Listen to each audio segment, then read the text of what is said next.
Hey guys, welcome to another episode of A Cup of Positivity. This week I have Kash Parker as my guest and we are talking all about money. Kash tells us about her personal experiences with debt and how she managed to free herself from a situation that could have potentially made her bankrupt.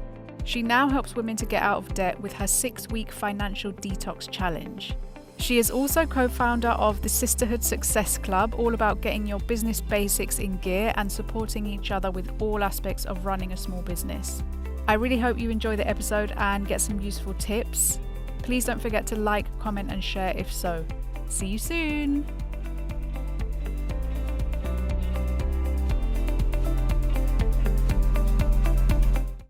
Hi Kash, welcome to A Cup of Positivity. How are you? Hey Martha, I'm all good, thank you. Thanks so much for having me. Thanks for coming. I haven't had anyone come on to talk about like finances, so I'm excited to have you on. Great stuff. First thing is, do you have your cup of tea with you? I do indeed. I don't know if you can see that. It says, What does it "Hey, say? gorgeous." Hello, Oh, gorgeous. hello, gorgeous. I love that. That's so cute. Is that handmade? It looks handmade. I think it's a bit of a pottery situation. So yes, it's pretty much handmade. Yeah, it's lovely. I've got my twist teas, which were gifted to me in my cup of positivity mug. So Oh, pretty. I'm just Amazing. having it's actually called proper mint, this one, but it's Yeah. just a peppermint tea. So yeah. I'm quite a fan of chai tea. I don't know if you've had that before. I love a chai tea. Yeah, I'm a big fan of a chai. Yeah. Okay, so before we start with any questions, for anyone who doesn't know you, can we do a little intro? Yes, absolutely. So I'm Kash Parker. I'm from Cape Town, South Africa. A little bit of background about me. I am married. I've got a 2-year-old little girl. Her name's Leah. And I've been in corporate banking and finance for the past 14 years. Wow. That's a long time. Mm-hmm. I've always dabbled in the creative side of things though. So back in the day before blogging was even a thing, I started up a couple blogs. I had an online beauty store. I designed and created my own range of kimonos. Wow. And yeah, just recently during lockdown, my sister-in-law and I, Karen, started an online business called Brand Authentic. We started it in April this year. And basically, we went in with the idea of starting a digital online company doing branding, social media marketing, and yeah, just making it a fun space for female entrepreneurs. Mm-hmm. We then decided to do a Facebook group, a private Facebook group, and we called it the Sisterhood Success Club. Yeah. And literally took off from there. In the last 2 months, it has grown exponentially. So that is currently what I'm involved in. Mm-hmm. That's the business that I'm involved in. Financial Fitness for Women was a passion project that I started on the 1st of January 2019. Yeah. I was still pregnant with my daughter, and I had a personal Instagram page. And I thought to myself, I really want to do something different. I really want to do something that is going to cause a stir on social media and contribute something positive to society. And I love talking about budgeting and personal finance and that kind of thing. And I thought, like, why not start an Instagram page for women called Financial Fitness for Women? Mm-hmm. And that grew like crazy. I'm on 6,500 followers now. And it's the most incredible engaged community of women. There was such a need for that in the social media space. And I've been chatting about personal finance and budgeting ever since. And my audience loves it. Yeah. I think it's like we don't talk about it enough. And Yeah, I think, like it's very much a taboo subject, debt in particular. So I guess my mission is literally just to make it okay to talk about money and finances. Yeah. I mean, that was one of the things I was going to ask you is what was your inspiration behind the financial fitness for women, and why specifically women? Yeah. Well, I've got a personal story to tell about Yeah. money, Okay. and that's why I started it. Mm-hmm. So I got married quite young, Mm-hmm. and I bit off a little bit more than I can chew when it came to buying my first home and being an adult and, starting off as a young married couple. And I wasn't very good with money, mostly because I think that these things aren't really taught in a social setting or in an educational setting or even in a family type of Yeah. scenario. So I didn't learn good money habits growing up as a child. And I got myself into a bit of a pickle. And yeah, and there was a time when I literally almost became bankrupt. Wow. I worked for a bank, so you can just imagine how awkward that was. I got divorced, and my money situation just spiraled out of control. I was left in the property alone by myself, choosing to keep it, obviously wanting to prove that I could shoulder this entire mortgage by myself and be that superwoman. And the one thing just led to another, went from bad to worse. And there was a time when I didn't know how I would get to my place of work because I didn't have enough fuel in my vehicle. Wow. I used to take things to sell at these, well, we call it cash crusaders in Cape Town, where you take your things and they give you cash for it. Yeah. So I've hit quite a few low moments in my life, and having money stress causes so much anxiety and so much shame that I wanted to let women know that there is light at the end of the tunnel. I dug myself out of it slowly but surely by doing a lot of research and reading, and I came across Dave Ramsey's debt snowball method, whereby you pay off your biggest, you pay off your smallest outstanding balance.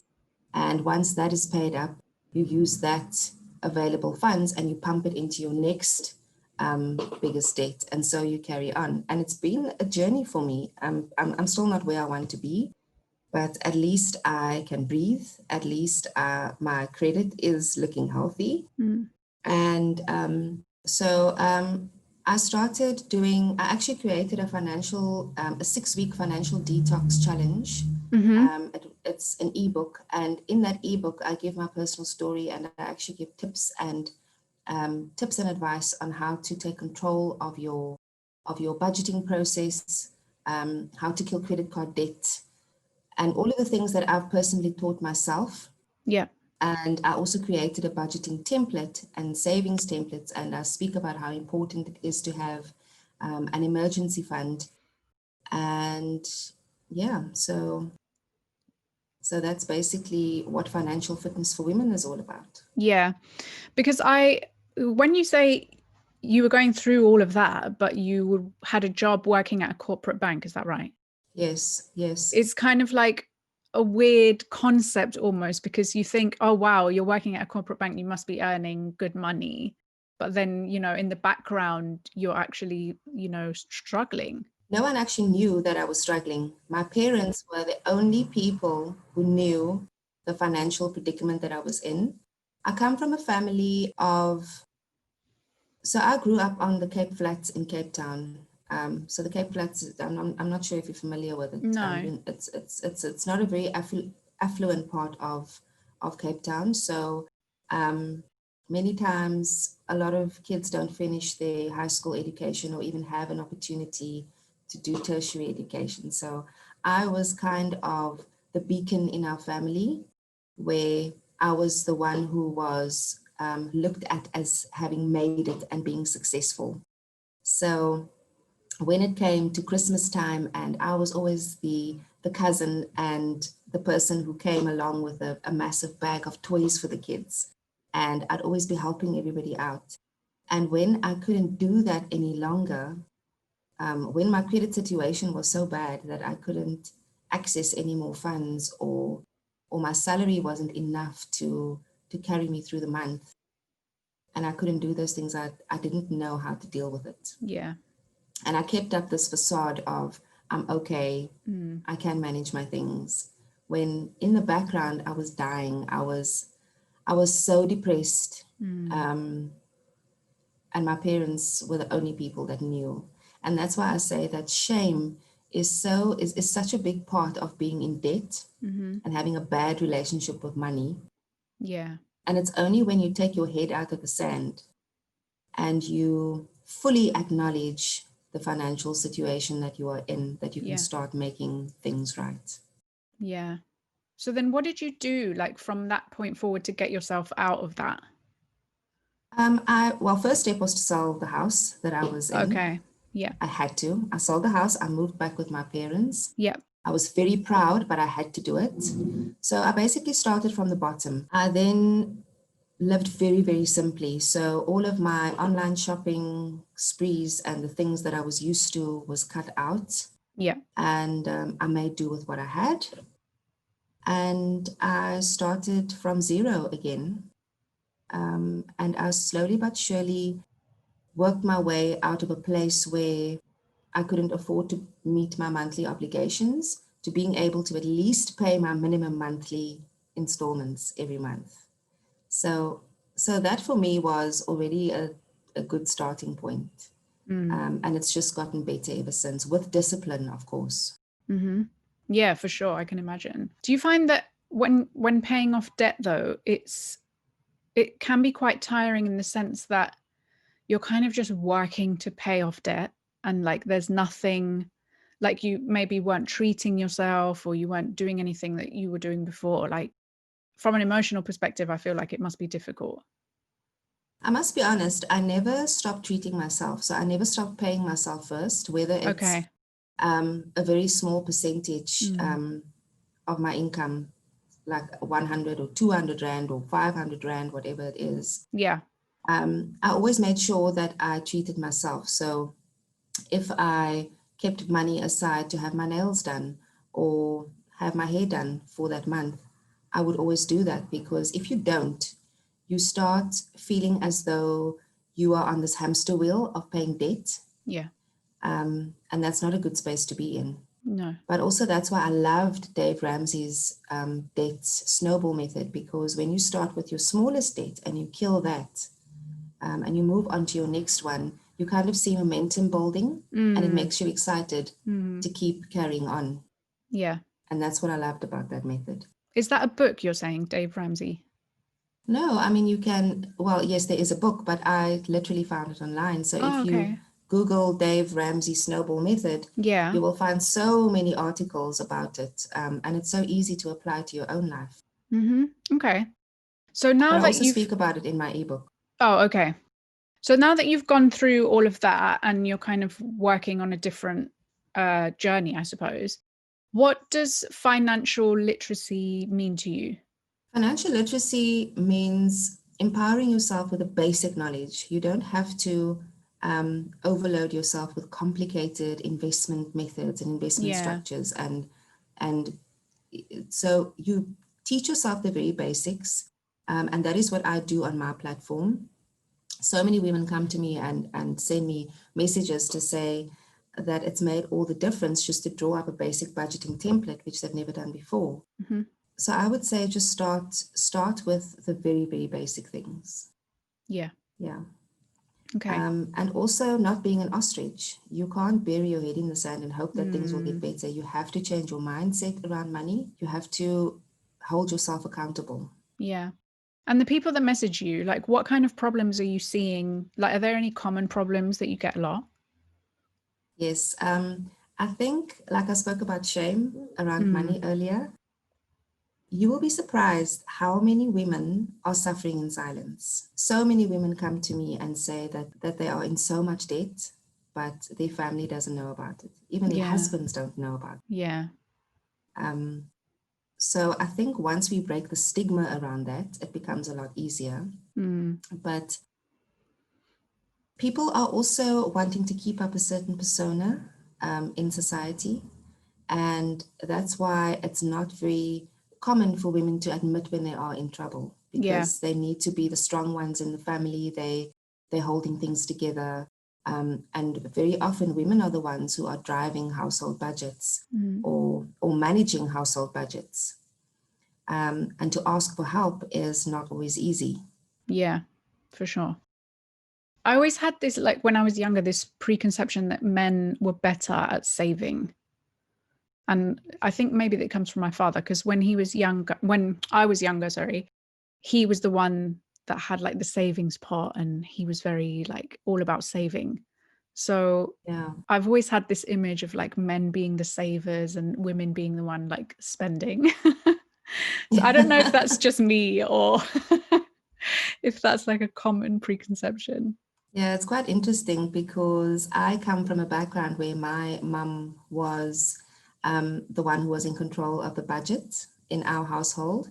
So I always saw her and looked up to her as being the one who took care of the finances at home. She would be the one saying, this is what we're allocating to groceries every month. This is what we can and can't afford. My dad was always the one that literally handed over his salary to my mother. Oh, wow. Which is a very old school way Yeah. of doing things, but that is what I grew up with. And on the flip side, my husband, he grew up with his dad always being in the power seat when it came to money. Okay. So his dad is somebody that I look up to as well, because he is so responsible when it comes to money. He's got various, safety nets and policies put in place for his family. He's very strict when it comes to his budget. He's an Excel fundi. So yeah, and he's always the one that you'll go to if you're asking for advice on what, I don't know. I mean, I need to buy a laptop soon, so I must probably go to him and ask him what is the best laptop for my budget, or so yeah. Okay. So I think it's different for everybody in every family. And then obviously we've got New Year coming up, and obviously before New Year is that festive period of giving, buying gifts, everything like that. What advice would you give to people coming into the new year, just following the festive period, to gain control of their finances and keep on track for 2021? Well, I did a post on that recently, and I always say, don't go broke buying gifts trying to impress people that you don't even like.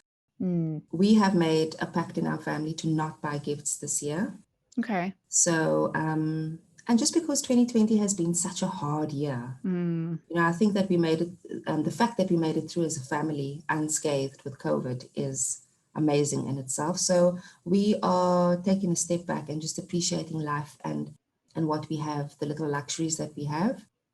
And not spending an exorbitant amount of money on gifts. I don't think that puts any value on any of our relationships with each other, and people just need to take stock of what really matters. I always say, do what you can afford. Yeah. Not what other people think you can afford. The worst thing is waking up in January being flat broke. So you want to make sure that you have a buffer to your next payday. So yeah, I think being careful is key, especially in these uncertain times. Yeah. My husband and I are living very carefully, very frugally, because you just never know. Yeah. And I saw on your Instagram, you did a post about if you're married, whether you have like the joint income. Is that something you do, or what would be your advice on that? Yeah, so we haven't done that up until recently, until a few months ago. Okay. I've always been fiercely independent. Firstly, I'm an only child, so I'm very protective of my personal space and my things. So when it came to budgeting, I needed to feel like, I'm in control. My salary is my own.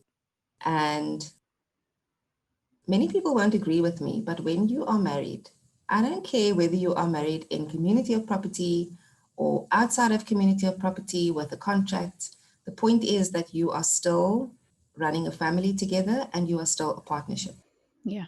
And my personal opinion is if you want to advance as a couple, you need to be extremely open and transparent about where you are going financially and what your goals are as a couple. Okay. So it's pointless my husband being financially savvy and I'm out at the stores maxing out my credit card. It just won't serve myself or us as a unit.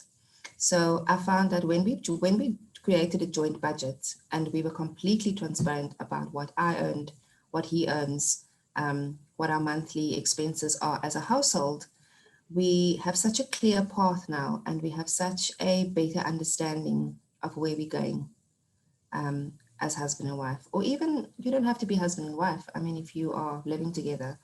So I would definitely recommend that to anyone. Do you then have a joint bank account? And no. No. So in South Africa, I mean, we probably would have one if it was allowed in South Africa, but we've done away with that here. So legally, you're not allowed to have a joint bank account. But what we do have is a joint savings pocket. So yeah, so we have something set up on my online banking profile and we both have access to it, and we will pool our funds in there for the household budget and we work from there. I think it's important to still have some degree of autonomy when it comes to having a little bit of money for yourself. So you don't completely have to pull everything together. Yeah. Yeah, the bulk of things we now work as a unit. Yeah, because my parents have a joint bank account and they've always had that since being married, and so incomes just go into that account. But I've always said no, I wouldn't ever do that.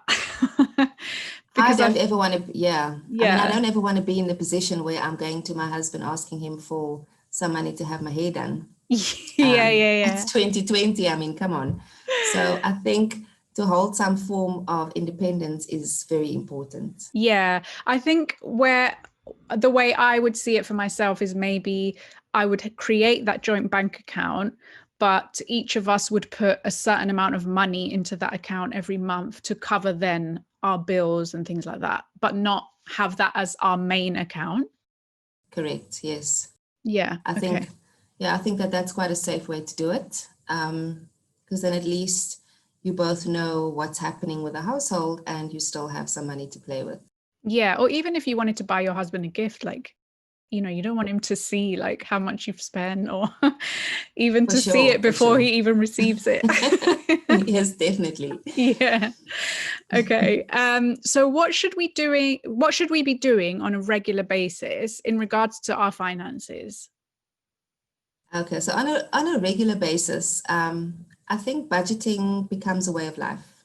So you have to be consistent with it. It's no use budgeting 1 month and then the next month you are completely going, be to the walls and you are just you falling off the wagon. So I think being consistent is key. What I do in my budgeting process is I've got an Excel spreadsheet. So I add a tab for each month in the same document. And every month I literally just make a copy of it and I amend it going forward. I find that works for me quite well. And that's how I hold myself accountable. But also make it a habit to be conscious about every single cent that you are spending, whether it's a cup of coffee, whether it's buying a gift for somebody or going to the store for a quick grocery run. Make it a habit to be conscious about what you're spending, because unconscious spending is so dangerous. There was a time when I was swiping so blindly, not knowing what's leaving my bank account.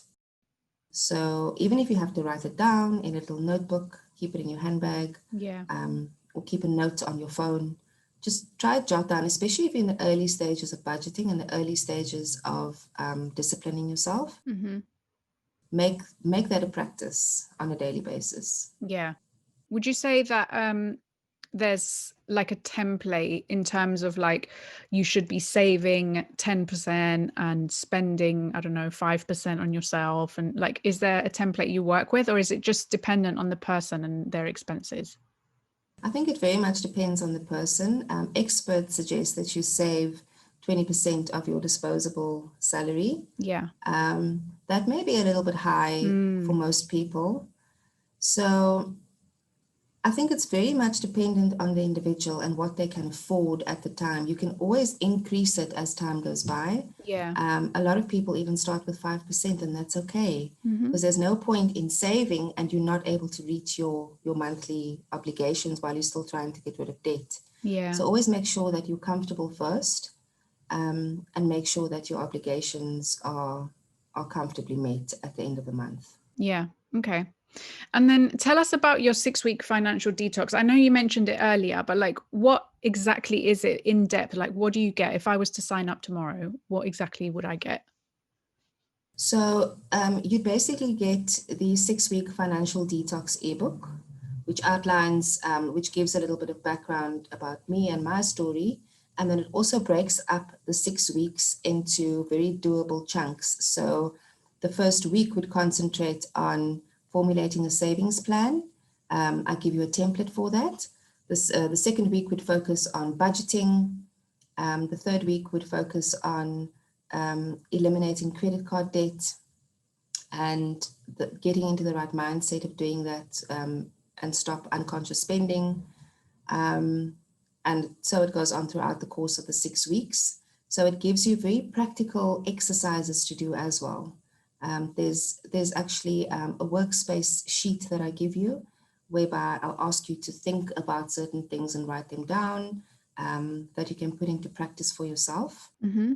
And then in addition to the ebook, I also give you 6 budgeting downloadable templates that you can either complete online, well, not online, but on your PC or print out. Yeah. So the budgeting template, for example, I give you in PDF and Excel format, and all the formulas have been included. So you literally just input all of your numbers and it will calculate everything for you. Oh, nice. Okay. Yeah. That sounds really helpful, actually. I mean, I would say it's a good starter pack for anybody Yeah. who's new to budgeting, and that wants to create a holistic picture of where they are financially and how they can start improving that step by step. Yeah. That's basically what it is. Yeah. Yeah. Okay. And then what exactly is your Sisterhood Success Club? Yes. So I literally want to jump out of my chair when anybody says Sisterhood Success Club, because I know that you brought me on about finances, but this ties into it very much. Yeah. So the Sisterhood Success Club was founded was started as a Facebook group 2 months ago, and it has grown into a community of almost 2,500 women, South African and internationally. We have such a diverse group of ladies there. And we talk about everything entrepreneurship and women empowerment. So Karen and I, my sister and I, are very passionate about business. We are very passionate about helping women start up small businesses and getting their side hustles to a place where they are earning an income from it. Yeah. And we discovered that there isn't really a space for that in South Africa that is diverse and that is accessible to women from all walks of life and all income brackets. So we want to make it as affordable as possible for women to gain access to a membership, which we are launching on the 1st of February, that gives them the tools, the knowledge, and the support to grow their small businesses. Okay. So we will give you access to masterclasses with industry experts. We'll give you some downloadable templates like business planners. We do a lot of training around money and mindset as an entrepreneur. And we are also designing a lot of courses that we will be uploading into this membership as well.